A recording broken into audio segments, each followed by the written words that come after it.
Assalamualaikum warahmatullahi wabarakatuh. Jumpa lagi bersama saya Andi Malarang.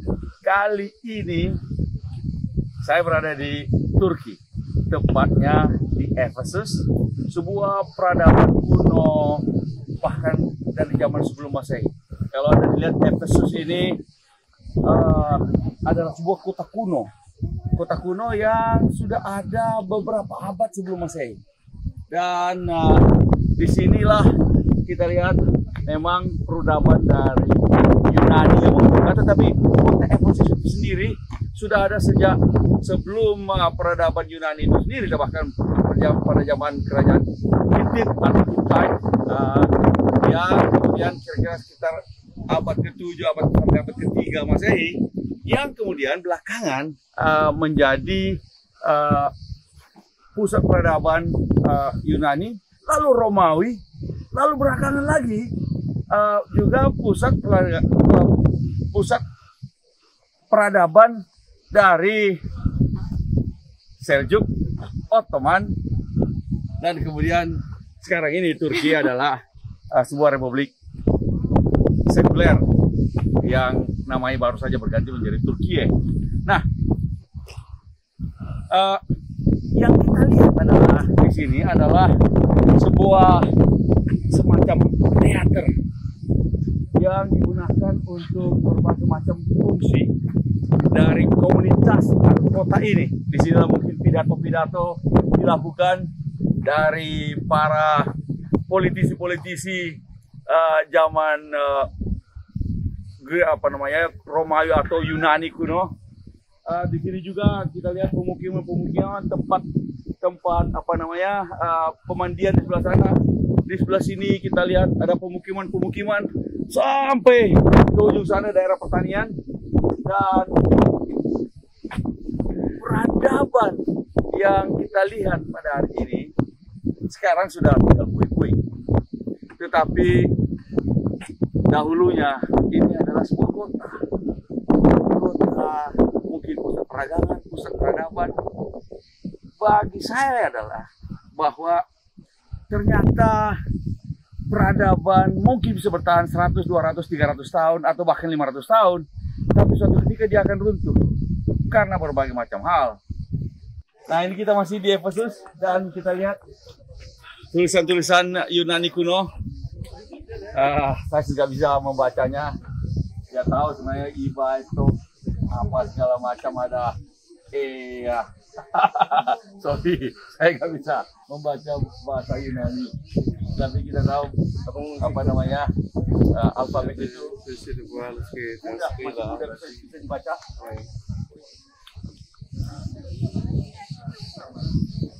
Kita lihat ini daerah-daerah yang masih terus bisa diekskavasi. Jadi sekarang tentu saja ini adalah bagian dari negara Republik Turki yang kemudian bersama-sama dengan UNESCO menjadi warisan budaya dunia dari UNESCO, yang kemudian dipelihara dan diekskavasi. Luar biasa kompleksnya.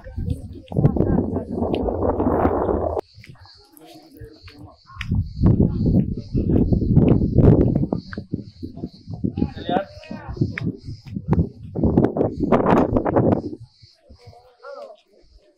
ini sebuah bangunan yang masih ada yang bisa dilihat utuh.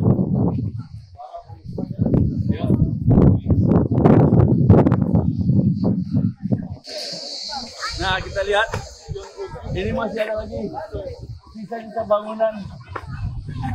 Salah satu bangunan yang masih hampir paling tidak the facade, tampilan depannya, mungkin sebuah kuil, mungkin sebuah istana tertentu.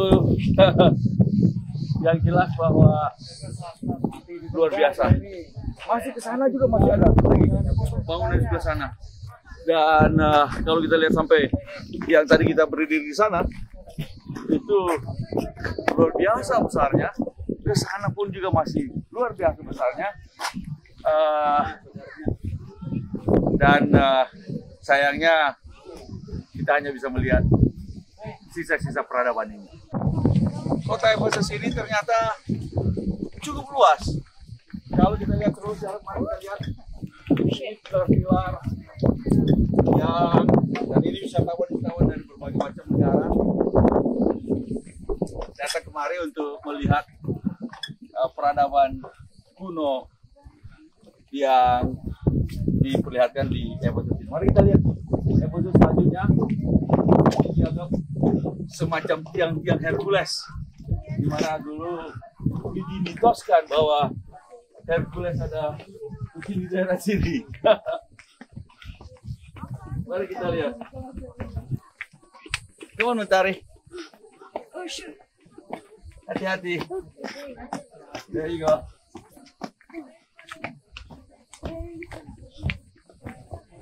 Wow, hati-hati, Mam. Ada turis-turis dari Korea.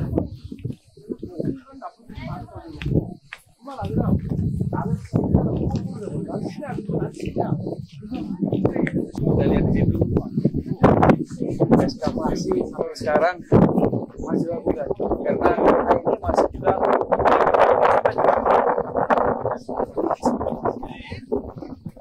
mereka melakukan ekskavasi di daerah ini karena pemukiman masih terus ditemukan.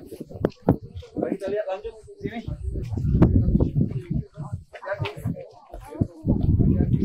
Kita lihat jalannya granit-granit yang macam ini. Licin sekali. Kita lihat nih. Nggak ngebayangin kalau hujan ini.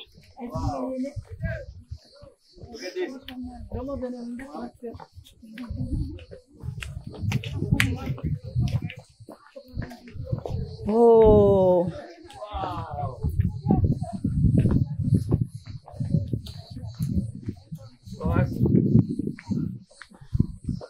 Hati-hati. Kita lihat. Bayangkan pada waktu zaman kejayaan kota ini.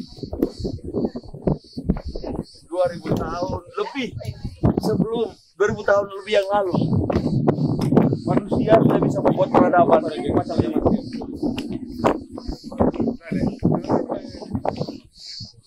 Dan bahkan sekarang pun kalau tidak mudah membuat sebuah kota semacam ini. Yang luar biasa adalah tulisan Greek atau Yunani kuno.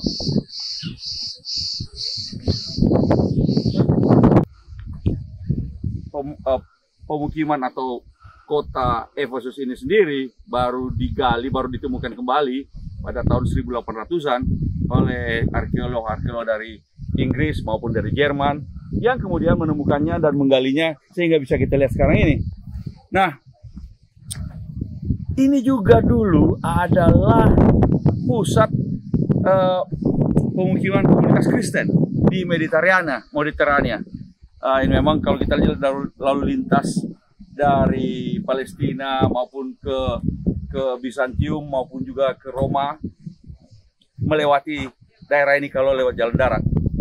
Nah, ini adalah sebelah barat dari Turki. Karena itu yang perlu kita belajar dari sini bahwa sekali lagi peradaban bisa runtuh. Kemudian rejim penguasa bisa berubah dan berubah. Sudah berkali-kali berubah begini. Karena itu kekuatan sebuah peradaban adalah pada orangnya itu sendiri. Oh, bangunannya bisa bertahan sampai ribuan tahun. Ini bangunan ini mungkin lebih dari 2000 tahun. Tapi peradaban itu sendiri hanya bisa bertahan dari manusianya. Dari orang-orang yang membangun komunitas itu sendiri. Karena peradaban adalah kebudayaan yang ditopang oleh orang-orang. Kalau orang-orangnya hilang, kalau orang-orangnya pindah atau musnah, peradaban itu mati.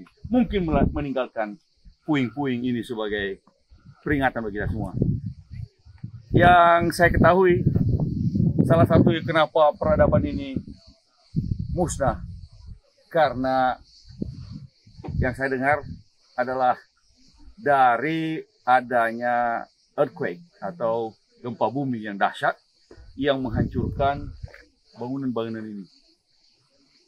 Dan ketika bangunan ini runtuh, peradaban itu musnah karena tidak ada, atau karena adanya gempa bumi, peradaban itu musnah karena tidak ada kemampuan dari peradaban itu untuk membangun dirinya kembali. Wah, sebenarnya kota Efesus sudah 3 kali dibangun kembali setelah adanya kehancuran dari gempa bumi dan sebagainya. Yang terakhir ternyata tidak mampu lagi, kira-kira sampai abad pertama atau kedua sesudah Masehi dia hancur dan kemudian tidak mampu lagi. Intinya adalah, sekali lagi, bagi kita orang Indonesia, warga negara Indonesia masih baru 77 tahun sebentar lagi, dan ini kita adalah peradaban muda, dan berapa lama Indonesia akan bertahan tergantung dari kita semua, rakyat Indonesia, warga negara Indonesia yang membangun peradaban Indonesia. Kalau gempa bumi bisa menghancurkan kita, tsunami bisa menghancurkan, tapi kalau kita bisa bangkit kembali, membangun sesudah tsunami, sesudah gempa bumi, sesudah berbagai macam bencana, kalau kita sebagai bangsa tetap kuat, kalau kita sebagai suatu peradaban, sebuah komunitas tetap kuat untuk bisa membangun kembali berdasarkan nilai-nilai, prinsip-prinsip yang kita punyai, maka bangsa Indonesia akan tetap hidup. Bangsa Indonesia akan tetap terus berkembang. Kita tidak tahu, mudah-mudahan selamanya. Tapi sekali lagi tergantung dari, bukan dari bangunannya ini. Oh, bangunan bisa bertahan lama, tapi apakah yang mana yang kita pentingkan kira-kira? Bangunan-bangunan yang akan diingat 1000 tahun atau 2000 tahun kemudian oleh para arkeolog yang menumbuhkannya pada saat itu, atau peradaban yang terus hidup, bangsa yang terus hidup, yang terus memperbarui dirinya, membangun dirinya dan mengatasi masalah-masalahnya. Sekali lagi, selamat ulang tahun Dirgahayu Republik Indonesia dari Efesus, Turki atau Turkiye. Semoga bangsa Indonesia dan peradaban Indonesia dan bangsa Indonesia terus tetap hadir, terus tetap mewarnai peradaban dunia sampai kapan. Sekian, Assalamualaikum warahmatullahi wabarakatuh.